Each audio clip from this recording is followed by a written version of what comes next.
Season 4 of Anno 1800 started a few days ago, and part of this Season 4, part of this first DLC of the year, was a new scenario, Seasons of Silver. I have managed to get the gold medal already, and therefore I want to share with all of you my top 10 tips to survive in this scenario and to thrive. Spoiler alert, I couldn't even stop at 10. I'll share even more than 10 tips to make sure that you can all get the gold medals. I'm Strat Gamer, covering strategy, city building, simulation, and much more. Don't hesitate to press the red button below to subscribe so you never miss another video, and you really help support the channel. I've also recently done 2 live streams of this Season of Silver scenario. If you want to watch me play it for a long time, really see how those tips are in action, don't hesitate to check in the video description below or on my channel for those live streams. Tip number 1 is an easy one but a very important one. As soon as you start, click on half speed. You want to slow down the time so that you can make a lot more clicks, create a lot more of your city, develop, transport resources, whatever you wish, you can do more. Tip number 2, similar to the Eden burning scenario, there is a reason to restart. If you restart, you will actually gain some things unless you click on this button here that says reset the scenario. So what do you gain in this scenario when you restart without the reset? A couple of things. First, the hacienda is already rebuilt, so you don't have to pay resources to rebuild it. Second, the other islands are already colonized. You already have a trading post on both of these, which means once again you don't need to pay to colonize them. You don't need to pay the timber, the bricks, but also the money. Remember, to colonize each island it's 12,000, and we only start with 75,000, so that's quite a lot of money.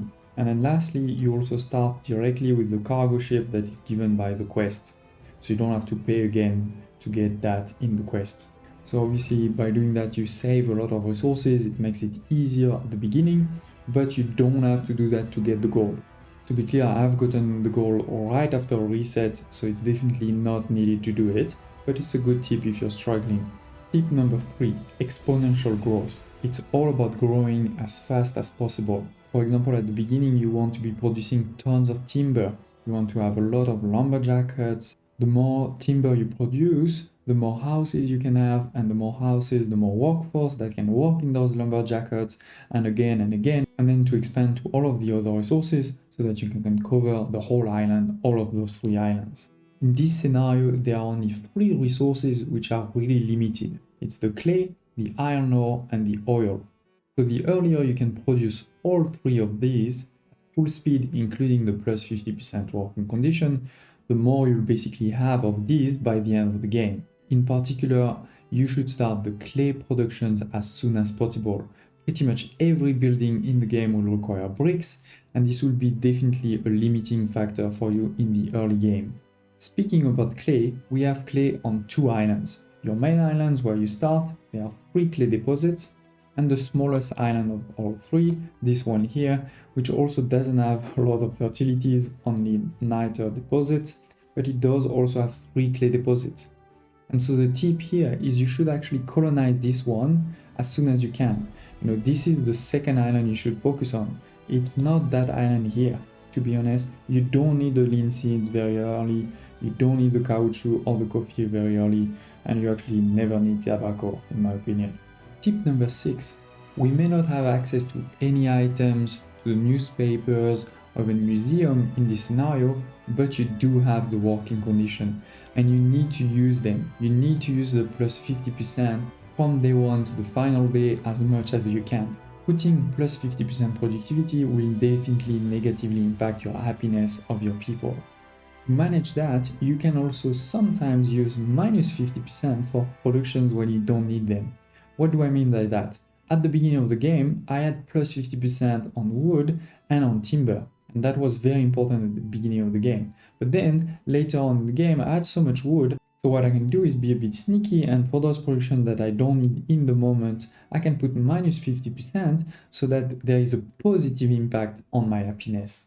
Tip number 7, at least at the time I'm recording this video, there are 3 big bugs in the Season of Silver scenario that you need to know so that you avoid wasting resources on those things.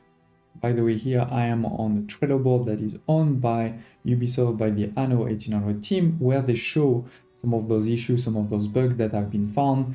If you're interested by this and you haven't seen it before, I'll post in the video description below the link so you can see it.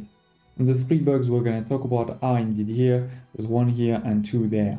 The first of those bugs is here. On this second island I mentioned earlier with the 3 clay pits, there is also 3 oil springs. But as soon as you build a fuel station and you try to get this oil, you'll see those oil fields starting to disappear. So don't bother, just avoid it all completely. Second is the bombings production. Here in the UI it says you need felt and you need linen, which we can produce, right? But unfortunately when you click on the actual building, it says you need felt, but you also need cotton. And you can't build cotton at all in this scenario. So it is impossible to make bombing basically. So once again, don't bother, don't make it at all. The third bug is very sneaky and it is about the animal farms. For the animal farms, you don't have to put them on green pastures. When you don't, it says something like this. Basically, you have sort of a warning here and you can see it is black, which basically means that your goat pen are not on fertile soil. But if we look at our productivity here, we see base productivity 100%, silo 100%, working condition 50%, right? Now I have the same farm here, but on fertile soil. You can see it is blue now, 6 out of 6 are on fertile soil. Let's look at the productivity, 100%, 100%, 50. Basically the same. That's the bug. The fertile soil actually doesn't impact anything. So of course, in this case, what it means is don't put them on fertile soil, don't waste your fertile soil, just put it here on non-fertile soil. As you can see, I'm making plenty of money, more than 3,000 per cycle, tons of reserve. I am also pushing most of my production into plus 50%, creating negative happiness. And this is totally feasible without providing a lot of the luxury good. In particular, I'm not providing ponchos at all or cigars. So again, tip number 8 is be smart about what you provide. You don't have to provide everything, especially on the happiness tab. The chapel and the boxing area are definitely non-regret move in my opinion. No-brainer because it's sort of a once-off small investment and then you have it forever and it gives you a lot of money. I have also found that the beer, while not providing tons of money, it's only 7, and for happiness, is actually very easy to make. Tip number 9 is that each rain and dry season will have different effects, but usually pretty similar, with the rain season lasting 20 minutes, while the dry season will last 30 minutes. During the rain season, you'll typically have things like the cyanide leacher will have a productivity minus 100%, and the silver ore mine will have either minus 50% or minus 100%, and your fisheries minus 20%.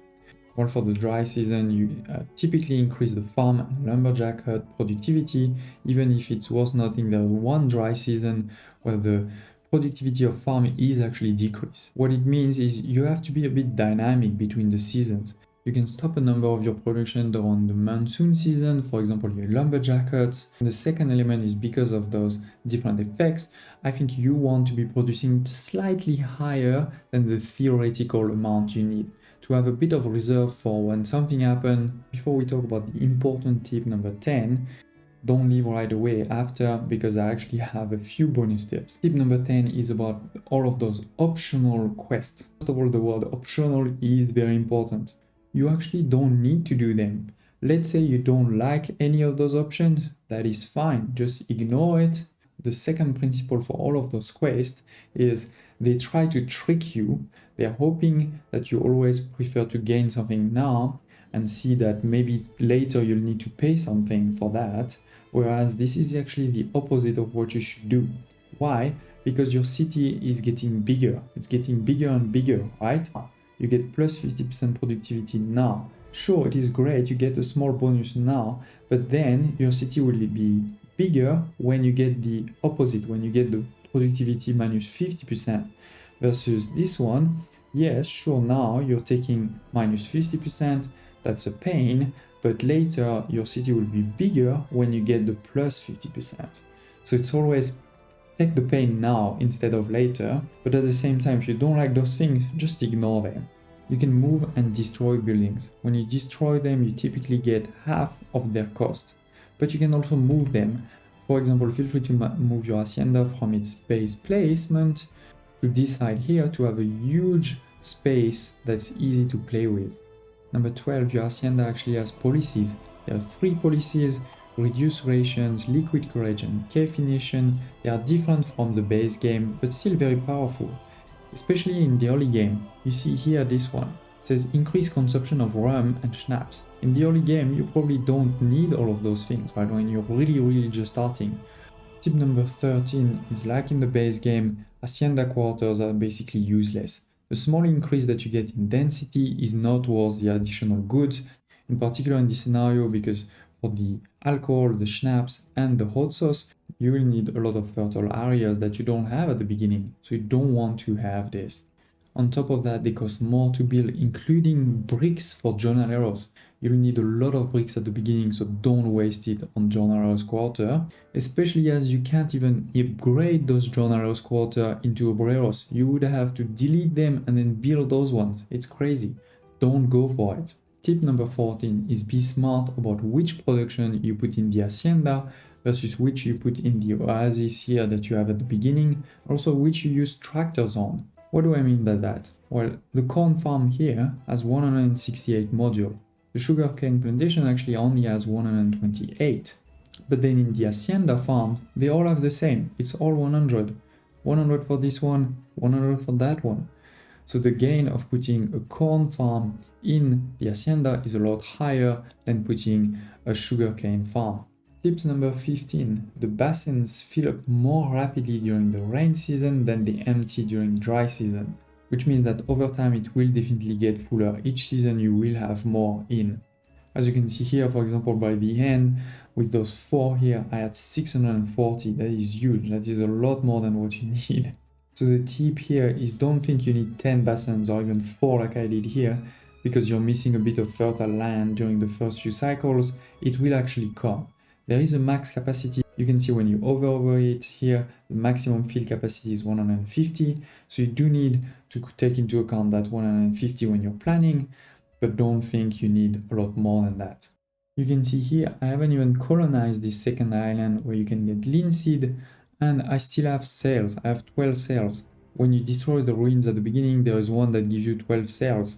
So use that, build a sailing shipyard when you can. It doesn't cost a lot, it's 20 timber, 1000 construction cost, and then build a schooner because it's only 10 sail. And when it's done, just delete it so you get back some of the resources, you don't pay the maintenance cost, and you don't have the journalers workforce that's being used.